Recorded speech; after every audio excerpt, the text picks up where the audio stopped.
Good morning, students. So now we will continue with the next topic, that is 13.4 कि जब भी कोई sound हमारे कान पे पड़ता है तो उसको हम सुनते कैसे हैं. What is the procedure, what is the biological procedure कि साउंड हमारे कान में गया, बाद में how we are encoding it, कि हम उसको समझते कैसे कि ये भाई ट्रम्पेट की आवाज है, ये भाई इंसान की आवाज है, it is a voice of an animal. So how we can hear the sound, that is very important thing, और ये चीज आपको एग्जाम में पूछी भी जाती है. So let us start with the topic 13.4, which is we hear sound through our ears. हम अपने कान के जरिए आवाज को सुनते हैं. So this figure is not in your textbook, but I prefer कि आप इसको एक बार समझ लीजिए. So it is the shape of your ear. ये आपका कान है. जो ऊपर पार्ट, जो बाहर का जो पार्ट जो बाहर दिख रहा है, उस पूरे पार्ट को हम बोलेंगे पीना. इट्स अ पीना. इट इज नॉट नेसेसरी कि आपको ये सब रट्टा मारना है. आप एक बार देख लीजिए, याद रहता है तो गुड, नहीं रहता है तो ठीक है. सो नाउ मूविंग फॉरवर्ड, जब कान का अंदर का भाग है, that is the external auditory canal. ये जो अंदर का पार्ट है उसको बोलेंगे एक्सटर्नल ऑडिटरी कैनल, जिसको आप रुई डाल के साफ करते हो ना, दैट पार्ट. यहाँ पे ये जो सफेद वाला पार्ट है उसको हम बोलेंगे कान का पर्दा, दैट इज टिम्पैनिक मेम्ब्रेन. क्या बोलेंगे उसको? Tympanic membrane. ये टिम्पैनिक मेम्ब्रेन बहुत ही इंपॉर्टेंट और बहुत ही सॉफ्ट पार्ट होता है पूरे कान का. अगर ये डैमेज हो गया तो आपको डिसेबिलिटी हो सकती है, आपको सुनने में प्रॉब्लम हो सकती है. इसीलिए जब भी आप लकड़ी, रुई या कोई भी चीज कान के अंदर डालते हो ना, और यहाँ पे टच हो जाएगा ना, तो भी आपको दर्द करेगा.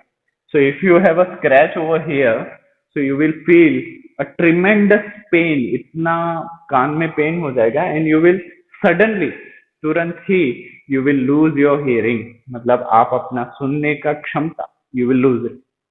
So after that, यहाँ पे you can see, यहाँ पे ये जो सफेद वाला पार्ट है ना, it's a bone.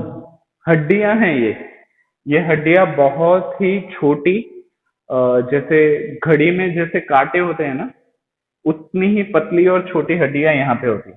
So when ever sound travels through your year, आपके कान में जाते हैं, तो ये जो मेम्ब्रेन है ना, टिम्पैनिक मेम्ब्रेन, उसको वो वाइब्रेट करते हैं.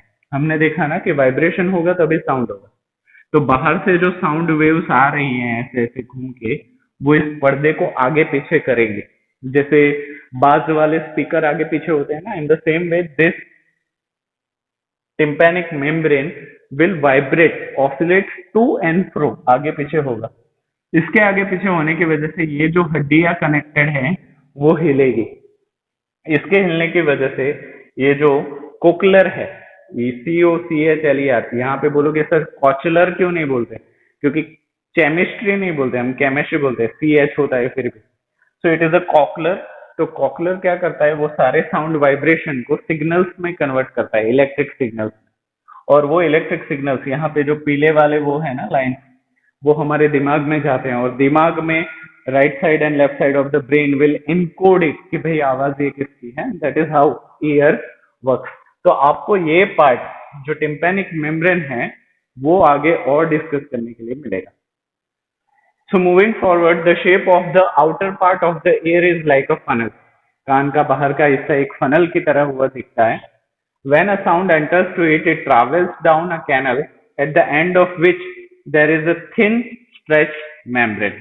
और जिसके एंड में एक थिन मतलब बहुत ही पतला, स्ट्रेच मतलब खींचा हुआ एक मेम्ब्रेन होता है, जिसको हम बोलेंगे tympanic membrane.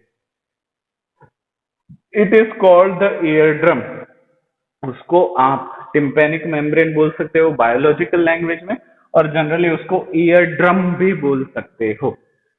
So it performs an important function. उसका एक इम्पोर्टेंट फंक्शन है. क्या है वो important function? To understand what ear drum does, let us build a tin can model of a ear drum. ये किस तरीके से काम करता है उसको समझने के लिए एक एक्टिविटी इन्होंने दी है, उसको हम डिस्कस करते हैं. So activity 13.10, take a plastic और टिन कैन. इसको डिस्कस करने से पहले हम ये फिगर ही देख लेते हैं. बच्चे के हाथ में एक प्लास्टिक की बोतल है जो दोनों सिरों से कटी हुई है, ऊपर से भी कटा हुआ है और नीचे से भी कटा हुआ है. What he does, he takes a balloon, एक बलून लेता है और वो उसके ऊपर उसको प्लेस कर देता है. वो फिटिंग उसको कर देगा। और इसके ऊपर उसके बाद में वो छोटे छोटे राई के दाने उसके ऊपर स्प्रेड कर देगा है। और अभी उसको होले से धीरे से ऊपर लेके ही इज हमिंग। हमिंग मतलब ऐसे वाइब्रेशन वाली आवाजें वो निकाल रहा है, जैसे बी बजिंग करती है ना, वैसे इन द सेम वे आपको बज वाली आवाज जिसमें वाइब्रेशन ज्यादा हो, हमिंग ज्यादा हो, वैसी आवाज निकालनी है। जब आप ऐसा कर रहे हो, आप तो ये चीज देख नहीं सकते, आप देखोगे तो भी दिखाई नहीं देगी। तो आपको एक फ्रेंड को देखना है कि when I am humming, when I am putting this instrument on my mouth and when I am humming, do you feel any jumping of that upon a balloon? इस बलून के ऊपर कुछ जंप हो रहा है या वाइब्रेट हो रहा है, ऐसा कुछ हो रहा है क्या? You have to ask your friend. और उसके बाद आप यही चीज अपने फ्रेंड को दे दीजिए और आप देख लीजिए कि हो रहा है या नहीं हो रहा है। So you will feel that when you are buzzing around, when you are humming below this bottle, ये राई के जो दाने हैं, whatever the pieces are there, वो अपनी जगह से जंप करेंगे। तो वो जंप कैसे करते हैं? क्योंकि ये रबर खींच के बांधा हुआ है, it is been pulled and tight. तो ये कैसा हो गया? थिन हो गया और टाइट हो गया, पतला भी हो गया और खींचा हुआ भी हो गया। उसकी वजह से ये जो साउंड की वेव्स है वो इसके ऊपर स्मैक होती है, ठुकती है, तब वो इसको वाइब्रेट करती है इन टर्म्स ऑफ ऑसिलेशन, ऊपर से नीचे। और इसी तरीके से हमारे ईयर ड्रम्स भी काम करते हैं, हमारा मेम्ब्रेन भी काम करता है। So figure we have discussed. So now we are moving forward. Stretch a piece of a rubber balloon across the end of the can, which is fastened with it with a rubber band. उसको खींच के rubber band के हिसाब से, rubber band उसको tight करके we have to tie it. Put 4 or 5 grains of dry cereal on the stretched rubber. यहाँ पे कोई भी, but it has to be very small, बहुत ही छोटे पीसेस होने चाहिए, वजन कम होना चाहिए। थर्मोकोल हो तो सबसे बेस्ट है, सबसे बेस्ट रिजल्ट मिलेगा। और उसको उसके ऊपर रख देना है। Now ask your friend to speak hurray hurray from the open end and ask your friend to buzz below that bottle, so that is how vibration can be created. Observe what happens to the grain. Grain will jump on the surface of a rubber band. Why do the grains jump up and down? Because sound vibrations are been converted to the oscillation of this sheet, और उस oscillation की वजह से ये सारी चीजें jump हो रही है। इन द सेम वे आपने कभी फुल बाज पे घर पे कोई जोर जोर से गाना सुना हो, या आपकी गली में से अगर कोई डीजे वाला निकला हो, बारात निकली हो, किसी की शादी हो, तो यू विल फील दैट कि आपके घर के बर्तन वाइब्रेट करते हैं। यस और नो? या घर की कोई और चीज भी वाइब्रेट कर रही है, पर्दे हिल रहे हैं, ऐसा होता है ना? हाँ, तो क्यों? क्योंकि साउंड वेव्स इतनी पावरफुल है कि वो वाइब्रेशन से प्रोड्यूस होती हैं और वाइब्रेशन को प्रोड्यूस कर सकती हैं। So if you want to produce vibration, sound is necessary. If you want to produce sound, vibration is necessary. They are interlinked, interconnected. Moving forward, the eardrum is like a stretched rubber sheet. ये eardrum जो है, this both figure are already given in your textbook. तो ये जो eardrum है ना, वो खींचे हुए रबर के जैसा है, और उसके साथ ये जो मैंने बात की कि बोन्स कनेक्टेड है, वो एक कोकली के साथ कनेक्टेड है, then it is been connected to the brain. तो यहाँ पे ये सारा वाइब्रेशन उसको दिमाग के तरफ लेके जाता है और उसके बाद उसको डिकोड करता है। So the eardrum is like a stretched rubber sheet. Sound vibrations make the eardrum vibrate, of course. The eardrum sends vibration to the inner ear, of course. From there, the signal goes to the brain, of course. That is how we can hear. तो यहाँ पे हम कैसे सुनते हैं, वो सारी process we got it. Now, we must never put a sharp pointed or hard thing into our ear. It can damage the eardrum. The damaged eardrum can impair hearing.